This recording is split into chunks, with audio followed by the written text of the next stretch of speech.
All right, how's everybody doing today? You should be able to hear me all right. I want to test this out here. I'm here in Washington, D.C. Many of you all saw me on Roland Martin Unfiltered yesterday, Tuesday, November 5th, for the election night coverage. Okay, so I'm going to check my volume. All right, so I'm broadcasting. I got the wireless earbuds in. Okay, so I want to break this down quickly because I got to get out of here and catch this flight back to Detroit. Okay, so I'm running late. So I just want to come on and share some of my thoughts. We were on last night from about 7. We started late, so it was about 7:30 p.m. We did up to 3 a.m. This morning on Roland Martin Unfiltered. So go check that out. Let me share some of my thoughts of what went wrong with election 2024. And we know Donald Trump unfortunately won. And I'm going to show you the exit polling. Okay, we're going to look at the exit polling, and let's look at this here from. Let's look at the electoral map from the New York Times. Okay, and I'm going to show you the exit polling from NBCnews.com. I see people sharing the exit polling from NBC News, but they're not explaining what the percentages represent. Okay, so let's look at this quickly here. Okay, so if we look here at New York Times, presidential election results, Trump wins. Okay, so this is as of 10:24 a.m. Eastern Standard Time, Wednesday, November 6, 2024. Okay, Trump got 277 electoral college votes. As I said, as you all know, you only need 270 electoral college votes to win. VP Kamala Harris got 224 electoral college votes. Trump got 71 million votes so far. VP Harris 66 million. Okay, and when we look at the map, Michigan still hasn't been called yet. Actually, Detroit News is reporting that Trump is going to win Michigan, if I remember correctly. Detroit News, I was looking at it right here. This article, he's in the lead, 97% of the votes counted in Michigan. Trump won Michigan in 2016 by 0.2 of a percentage point, 10,704 votes. If we look at this was last updated 9:06 a.m. Wednesday, November 6, 2024. Who's winning Michigan in the presidential election? Here are the latest details. This is from Detroit News, and we see a Republican former President Donald Trump held a lead over Democratic Vice President Kamala Harris early Wednesday morning with nearly 97% of Michigan's votes counted.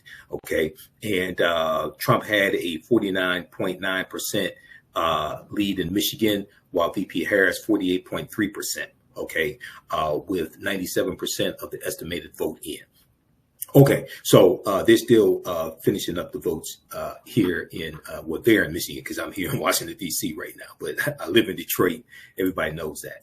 Okay, so let's go back to the New York Times right quick, and then I want to show you this exit polling from NBC News, okay? So he won. Let's scroll down here. Trump won.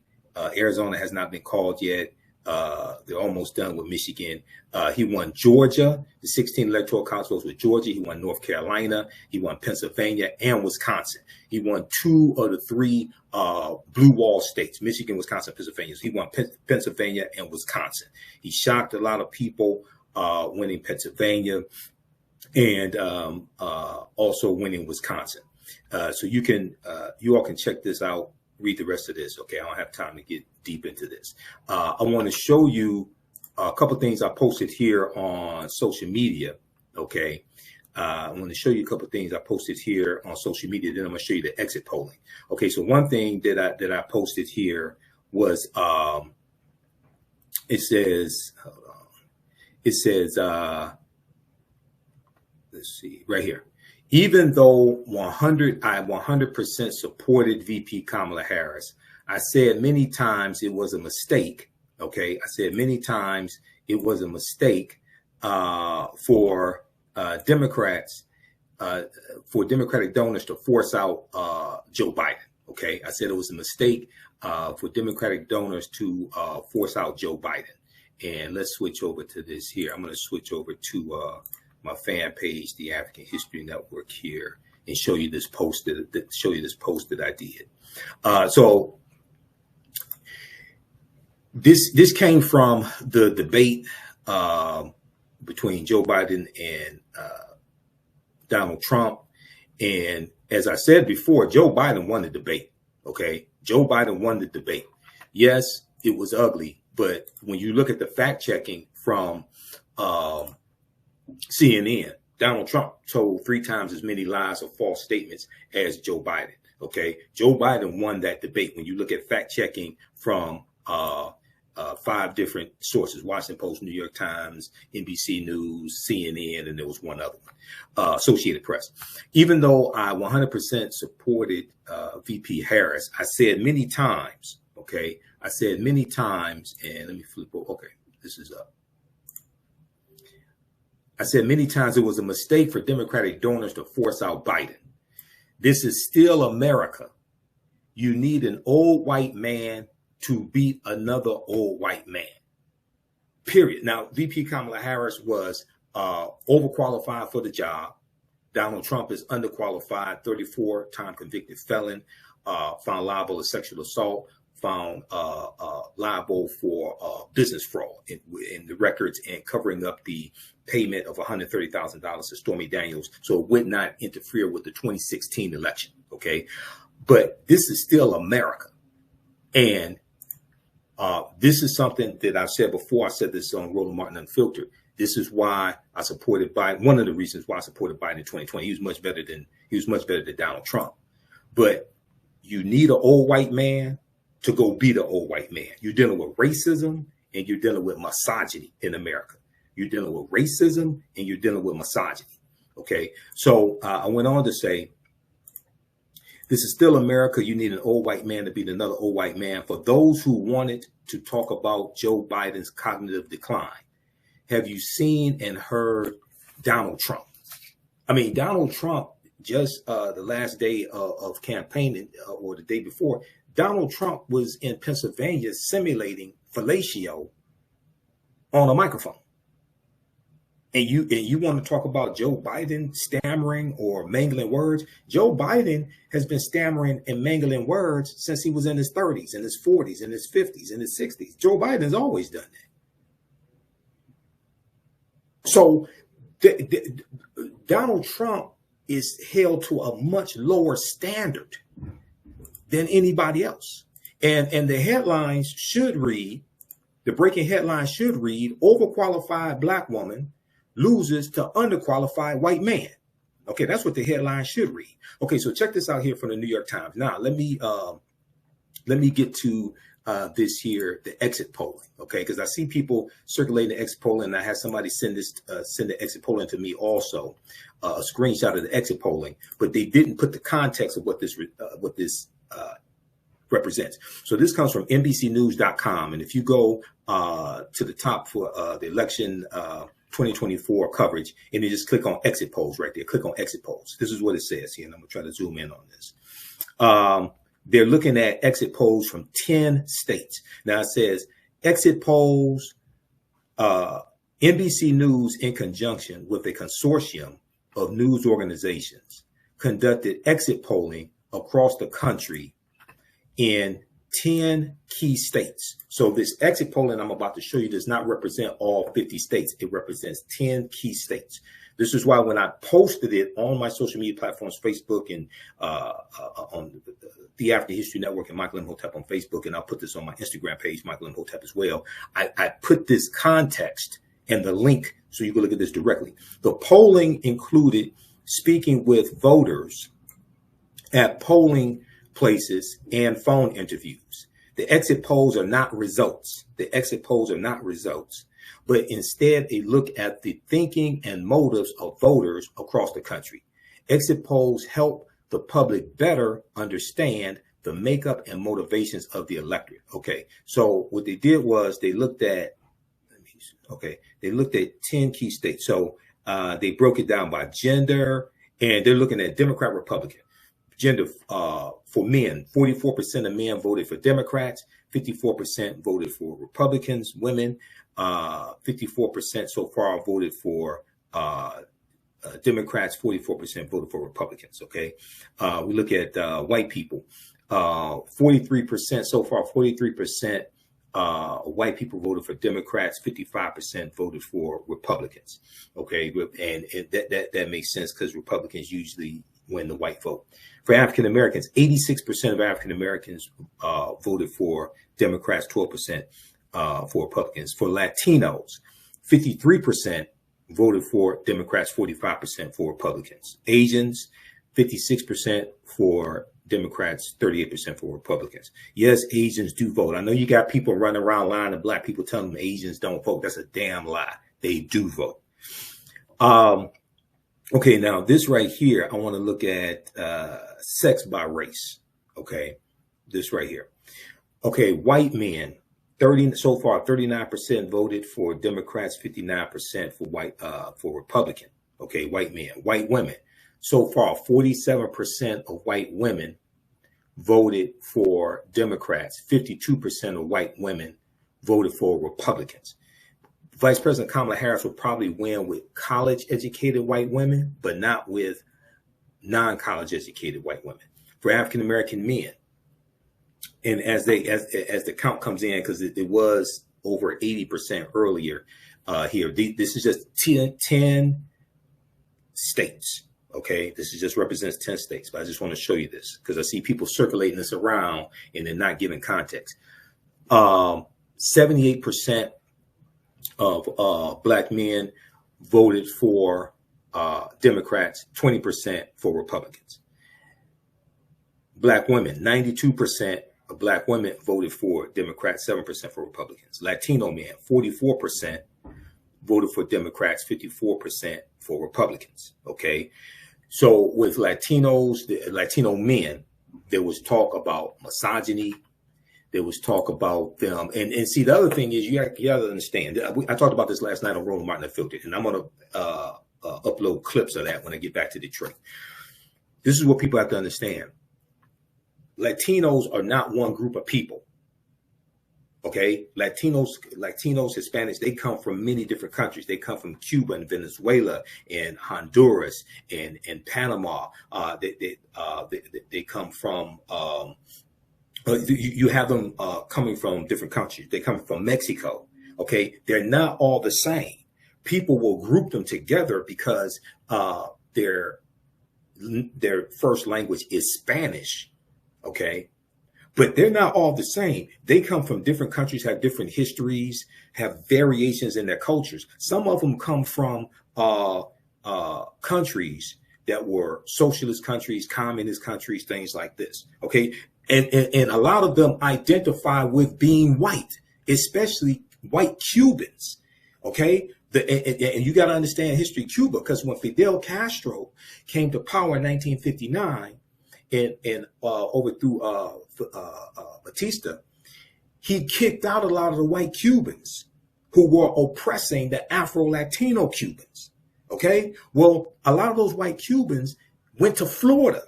They retreated to Florida and lived in Florida. So you have their future generations living in Florida. A lot of them identify with being white. The other thing is when you have Donald Trump talking about deporting undocumented immigrants, right?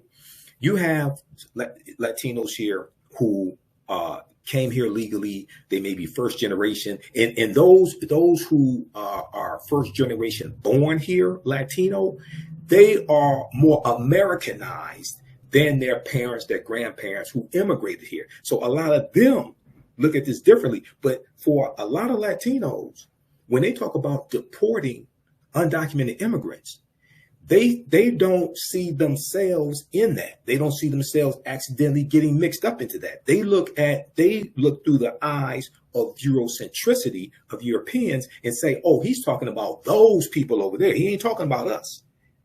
Okay. So, and Republicans have been better at micro targeting Latinos than Democrats have. Now, I'm neither Democrat nor Republican. Y'all notice, I've said this many times. I'm neither Democrat nor Republican, but I sure as hell ain't stupid.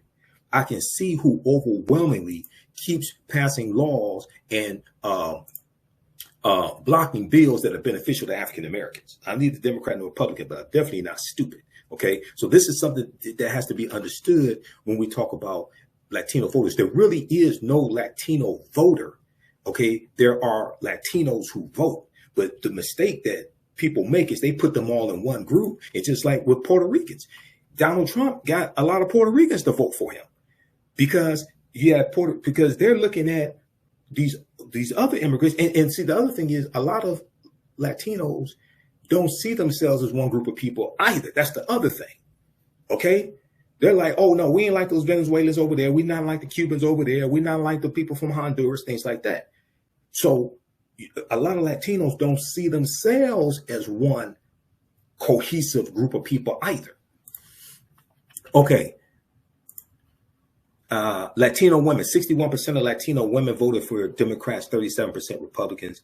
All other races, 50% Democrat, 45% Republican. Okay, now so take a look at this here. This is the exit polls, okay, but it only represents 10 states. Okay, this is from NBCnews.com. I'm gonna post a link here. You can go read this. Look at the post that I did because I broke this down. I added context and the link because a lot of people are just circulating this around, but not adding context to what this means. Okay. All right. And let me say this. We're going to continue here. I got some more to show you. If you like this type of information, if you're learning anything here, you can support the African History Network. $, the AHN show through Cash App, $, the AHN show through Cash App, and through PayPal, paypal.me/the AHN show. Go to our website, AfricanHistoryNetwork.com, AfricanHistoryNetwork.com, and you can register for the online history classes I teach. We have a class, 12-week online history course starting up Saturday, November 9th, 2024, 4 p.m. Eastern Standard Time. Ancient Kemet, one of the originates of Egypt, the Moors, and the Ma'afa, understanding the transatlantic slave trade, what they didn't teach you in school. Click right here to register here. Download our lesson plan for all the classes, all the class sessions. Click right there to download. It's free, okay, to download it. And register for that class. We do the sessions live. All the sessions are archived and recorded. You can go back and watch it anytime. And here's our QR code here for, when you scroll down, I got to move this up further on the page right there for Cash App. That's our QR code. This helps us keep doing the research, stay on the air, helps pay when I have to travel because I had to pay out of my pocket to come here to DC, okay?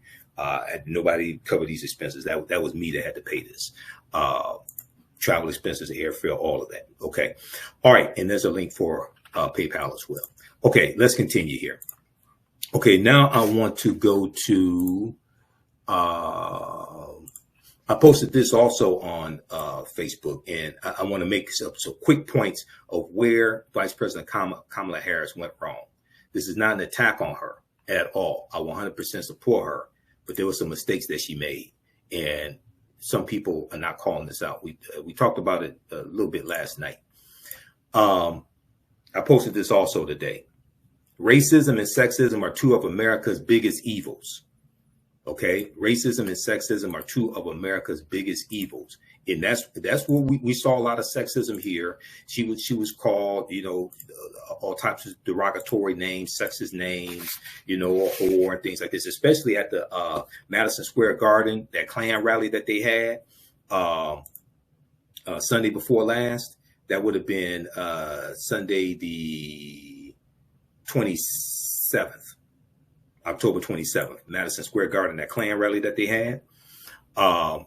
Yeah, so you're dealing with sexism as well. But people that voted for Donald Trump, they're in for a rude awakening. They're in for a rude awakening, and he's going to be even worse this time around. Okay. All right. So let's do this. Let me go through a few of these bullet points that I made. Then I got to get out of here and catch this flight, okay? Because it leaves in exactly an hour. All right, number one, the transgender ads that were airing across in different battleground states, especially in Michigan. Okay, we talked about this, and I found out this from Roland last night. I brought up the fact on the show last night that you had these transgender ads. So Republicans spent about $65 million on these transgender ads in battleground states. Okay. And what happened was they were airing clips from Vice President Kamala Harris from like 2019, 2020. And she was talking about for transgender community, if they're in prison, she was talking about them being able to get gender reassignment training, operations. Okay, get all that. And one of the commercials actually had an excerpt from the Breakfast Club from probably a few years ago from the Breakfast Club. And it was Charlemagne the God. Now, we know Charlemagne the God has thrown his full support behind Vice President Kamala Harris after buying into a lot of misinformation about her. But we know he has thrown his support behind her. She went on the Breakfast Club a few days ago, and he asked about this, and he said, hey, they use myself and DJ Envy in the ads, anything we can do about it, what have you. What she explained, and I researched this as well, and she's correct.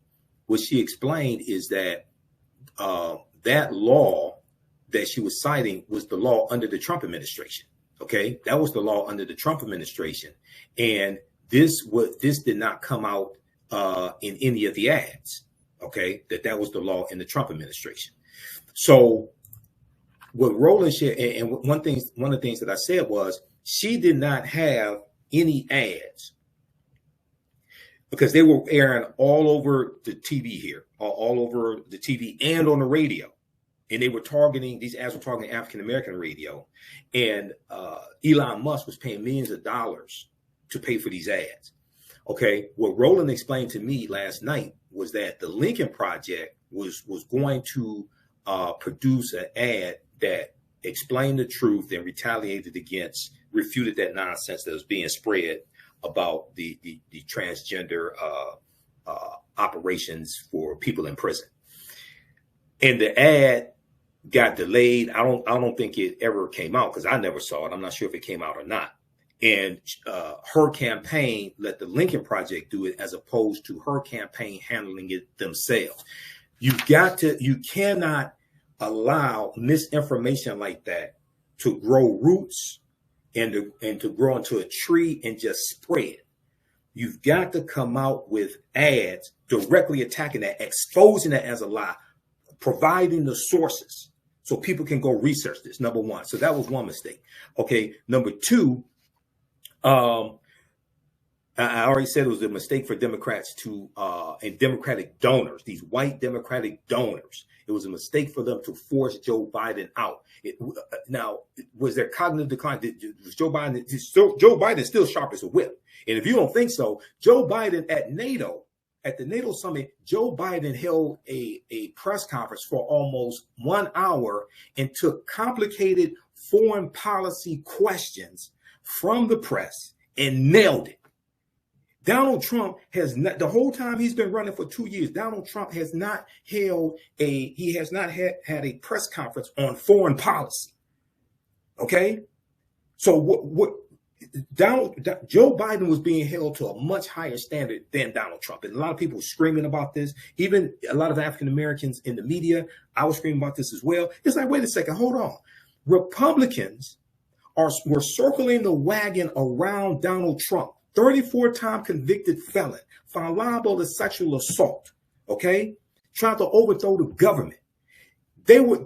No prominent Republicans were saying Donald Trump needs to drop out of the race. Donald Trump is unfit to be president. Yeah, you have people that worked for him in the past, John Kelly and Mark Milley, you had generals, things like this. But I'm talking about Republicans who are in sitting office. They all circled the wagon around Donald Trump and said, that's our guy. But you had Democrats, some punk ass Democrats, especially a lot of white Democrats in elected office.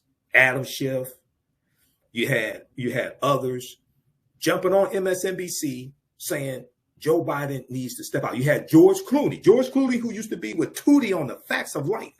You had white Democratic donors. And I'm neither Democrat nor Republican. We have to understand how to use one political party as a tool and use politicians as a tool to accomplish what it is that we want, and understand how to use Democrats as a tool against MAGA. We have to use them as a tool. I think African Americans should focus on taking over the Democratic Party, but that's another conversation. But you had them all ganging up on Joe Biden. I said this on Roland's show before July 21st is when Biden dropped out of the race. And I said this on a few weeks before that. I said, Democrats, stop tackling your own quarterbacks. Stop tackling your own quarterback. Stop blocking your own field goals. Who does that? I said, your candidate is much better than Trump. The Republicans are not sabotaging Trump's campaign. They're out defending him. Lindsey Graham and Byron Donalds, all these Republicans out defending Trump, as horrible as he was. And because Biden has a bad debate, and he still wins the debate because Biden has a bad debate, you're going to stab him in the back and kick him down a flight of stairs? That's bullshit. I may cuss. I'm sorry. That's bullshit. That makes absolutely no sense. Okay. So that was another mistake. And the white donor class, the George Clooney's, okay, and these other white multimillionaires and billionaires, they're to blame for a lot of this. Okay. Also the white Democratic strategists that don't know how to properly message. Okay. You know, I'm neither Democrat nor Republican, but somebody has to say it. A lot of these white Democratic strategists need to be fired. And my friend Amisha Cross, who you see all over, you see it on CNN and MSNBC, she posted on her Facebook page, because we've been on Roland Martin and Filtered together before. She posted on her Facebook page that all those people need to be fired. Okay. Then you have, if you think Joe Biden has some cognitive decline, watch Donald Trump show his entire ass for the next 4 years, if he doesn't have to resign because of health, because he's in bad health right now. He's in bad health right now, Donald Trump. And really the play is for J.D. Vance to be president. Donald Trump is going to have to resign. I don't think he's going to make it 4 years. His health is in decline now. He's in mental decline. He ain't going to make it 4 years. You're going to have to deal with this dumbass J.D. Vance. Something else on The View.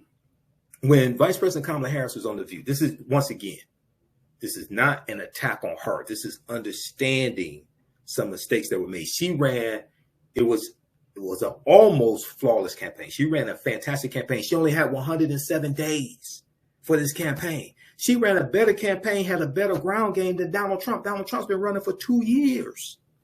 Donald Trump's been running for president for 2 years. Okay? And the headline should read, overqualified black woman loses job to underqualified white male. News at 11. That's what the headline should read. Okay? But when she was on The View and she was asked a question by Sonny Hostin, what would you have done differently than Joe Biden? She said nothing.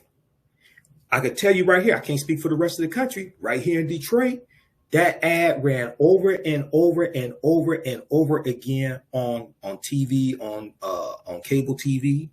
Okay. And then they would say, and the ad was saying, okay, she wouldn't have done anything differently on inflation and this and that, things like that. Okay. Now, a sitting vice president does not criticize a sitting president, does not undermine a sitting president. Okay. A few weeks later, she modulated, she corrected it and started talking about her housing plan and $50,000 for small businesses, $50,000 tax credit for new small businesses. Right now it's $5,000. She talked about $25,000 in down payment assistance, which is more than it is right now. Things like this. So she started talking about how her policies would go beyond Joe Biden's. There's a way to do it without throwing Joe Biden under the bus. I understand she didn't want to throw him under the bus, but that was a fatal mistake. And it took her too long to recover from that because the ads were running, right? You may have seen the same ads in where you are. We saw them here in Detroit, okay? So even though she did have rapid response on social media and things like this, a good rapid response team, that ad was devastating. And then people were saying, okay, so she's going to do the same thing on inflation and Bidenomics and all that stuff, right?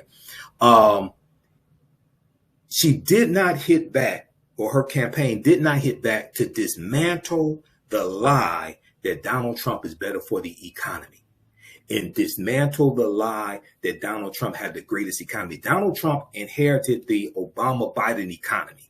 The American Recovery Act of February 2009, the $831 billion Recovery Act, this is what jump-started the economy, okay? And you got, read this article here from Forbes.com, okay? It gave you 11.3 million jobs. It gave you a 4.7% unemployment rate when Trump came into office in January 2017. It gave you 75 consecutive months of private sector job growth. Okay, the facts are there. Read this article. Obama's 2009 Recovery Act kicked off over 10 years of economic growth. The economy that people think was Trump's economy was the Obama-Biden economy. Trump didn't do shit to build that economy. He inherited a healthy economy. Exactly 11 years ago today, February 17, 2009, President Obama signed the American Recovery and Reinvestment Act of 2009, or the Recovery Act, into law. The $831 billion in spending kicked off the longest economic growth of and job creation in American history. Okay, read this article here. That's what did that. It wasn't Donald Trump. Okay, even though Obama came out in the last couple of weeks of the campaign, on the campaign trail, explaining that, there should have been ads long before that explaining that.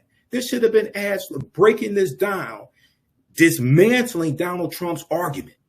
Okay, and they really didn't have ads to articulate this. 4.7% unemployment rate, 11.3 million jobs created, 75 consecutive months of private sector job growth. You got to hammer that over and over and over again, like Donald Trump is lying, saying he had the greatest economy, he built the world's greatest economy, all that. No, you didn't. You inherited that. And then you blew it, and then you mishandled COVID. He did not use the 69-page pandemic playbook that the Obama administration left for him. And Obama talked about this on the campaign trail. COVID was much worse. There were tens of thousands of people, if not hundreds of thousands of people, who did not have to die if, according to President Obama, and I remember when they talked about this playbook back when Trump came into office, okay, because I talked about it on the African History Network show. There were tens of thousands of people who did not have to die if Trump used that playbook, because it told exactly what to do, because they during the Obama administration, they went through Ebola, okay, and they put together this playbook to be prepared for the next, whenever the next pandemic comes. Trump did not use that, okay. The other thing is, in their campaign ads, they didn't explain, in the Harris campaign, Kamala Harris campaign, didn't adequately explain why inflation existed. First of all, inflation is global. It's not just in the U.S. Inflation is global. You had the Ukraine war. Ukraine is one of the largest world exporters of barley, wheat, and sunflower seeds. Okay, you had COVID as well, and you had the COVID, the shutdowns. It caused supply chain issues. You have corporate greed. Now, she did talk about corporate greed and cracking down on corporate greed, things like this. But you have to explain what caused the inflation, because Donald Trump has not said what his plan is to actually deal with inflation. He said he's going to get prices down. He hasn't said really how. His tariffs are going to increase prices. Okay, if you actually understand how tariffs work. Okay, so he hasn't talked about how he's going to bring down the cost of groceries. She's going after price gouging. Okay, so you really have to talk about greedflation and shrinkflation. Greedflation and shrinkflation. And greedflation is dealing with corporate America just jacking up the prices above inflation just to make profits. Shrinkflation is when you charge the same amount for less ounces or less amount of product. So the 12-ounce can is $2. The 10-ounce can or 10-ounce bag or whatever it is $2. Okay, that's shrinkflation. All right. So look, that's just some. I got through all my notes. I think I only cursed twice, so my mom would be happy. Hope maybe not. I don't know. But hey, I think she'll give me a pass. Look, we have to get out of here. So support the African History Network. Visit our website, AfricanHistoryNetwork.com. $ the AHN show through Cash App. When you scroll down the page, you can support us. This helps us keep doing the research, pay the bills, pay when I have to travel, because I'm in Washington, D.C. right now. I was on Roland Martin's live election night coverage last night. And we were on from 7:30 a.m. 7:30 p.m. to about 3 a.m. Wednesday morning. $ the AHN show, SHOW. These other ones are fake African History Network Cash App accounts. I'm still trying to get shut down. If you learned anything today, if you like this type of information, you can support us. $5, $10, $15, $25, $100, whatever it is that supports us. Here's the QR code here. Here's the link for PayPal, and register for my new 12-week online history class. Starts up Saturday, November 9th, 2024, 4 p.m. Eastern Standard Time. Ancient Kemet, one of the original names for Egypt, the Moors, and the Ma'afa, understanding the transatlantic slave trade. We deal with thousands of years of history and what leads up to the transatlantic slave trade taking place. And you can download the lesson plan right here. I do a PowerPoint presentation. We have book references, articles, video clips, over 200 slides, 800 to 100 articles we reference. I show you everything on the screen, even the excerpts of books. So you don't have to buy any of these books to follow along in class, but you can if you want to. And we have show you extras with interviews I've done from historians like Professor Janie Small, Professor Kabahai Wafa Kamene, Tony Browder, Runoko Rashidi, and more. All right. Remember, right now is correct. Wrong behavior is not over till we win. Wakanda forever. And we'll talk to you next time. Peace. Thanks for tuning in. We're going to get through this. These next 4 years are going to be hard. The House of Representatives, Democrats may take the House if we'll see they're still tabulating. If they take the House, Hakeem Jeffries is going to be the Speaker of the House of Representatives, first African-American Speaker of the House of Representatives. That means Democrats will be able to block bills that harmful bills that Republicans are trying to get passed and signed into law, because they can block them in the House. But this is a devastating result. And a lot of these people that think Trump is going to be good for the economy, he's going to tank the economy. He's going to tank the economy because he didn't build a good economy the last time. Right now, it's correct. Wrong behavior is not over till we win. Wakanda forever. We'll talk to you next.